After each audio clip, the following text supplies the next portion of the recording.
Cité des Sciences et de l'Industrie consacre depuis quelques jours un espace de 1000 m² aux jeux vidéo et tout particulièrement au gameplay dans le jeu vidéo. Un projet ambitieux, à la fois didactique et participatif, visant à éclairer profanes et gamers sur notre média par le biais de nombreuses expériences de jeu.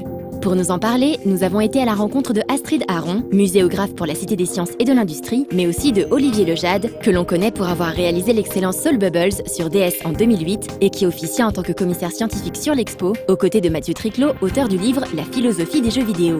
Alors le projet est né de la volonté du ministre de la Culture précédent, donc qui a mis les sous pour créer l'exposition.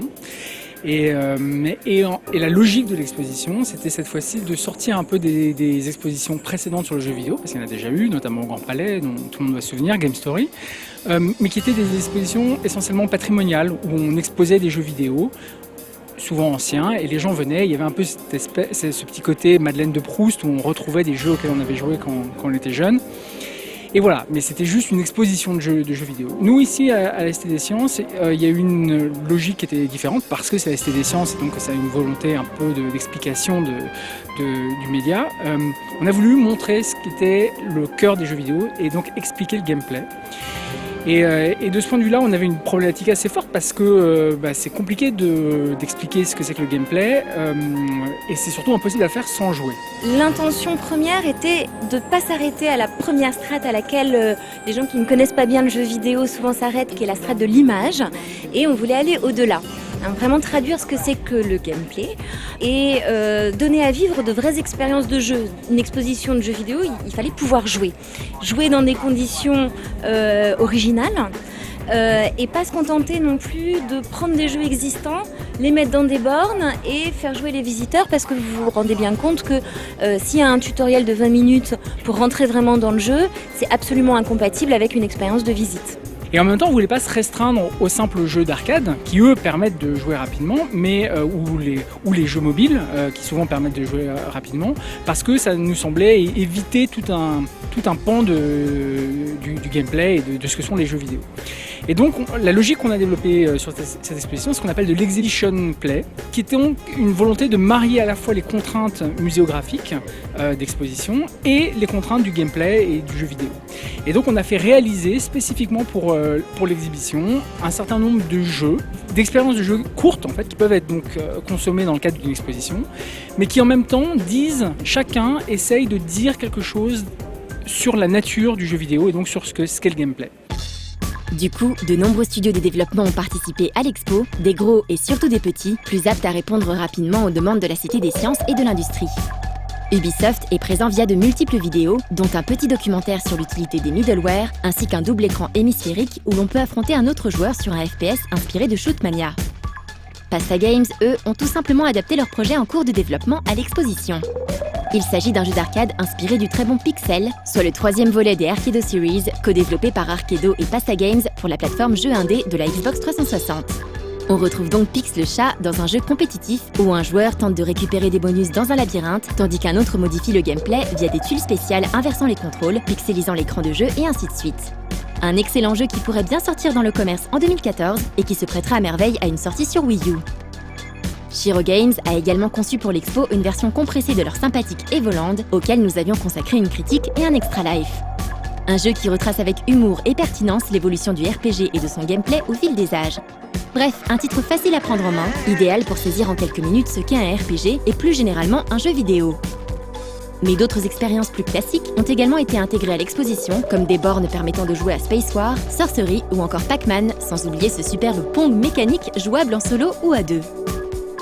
On ne peut pas être exhaustif dans une exposition et on n'a pas voulu non plus rentrer dans le travers de la typologie, c'est-à-dire vraiment catégoriser chaque type de jeu vidéo, le traduire en exposition. Ça n'a pas été notre démarche.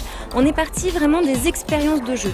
Quelles sont les expériences que je vis et qui sont symptomatiques dans le jeu vidéo et comment faire pour les faire vivre aux visiteurs et puis les faire réfléchir à ce qu'ils vivent. Voilà, c'était ça l'idée. Donc effectivement, on a donné à vivre des expériences un peu emblématiques comme celle des jeux de tir, comme celui qui est derrière moi, de course automobile. Il y en a d'autres pour lesquels c'était beaucoup plus difficile.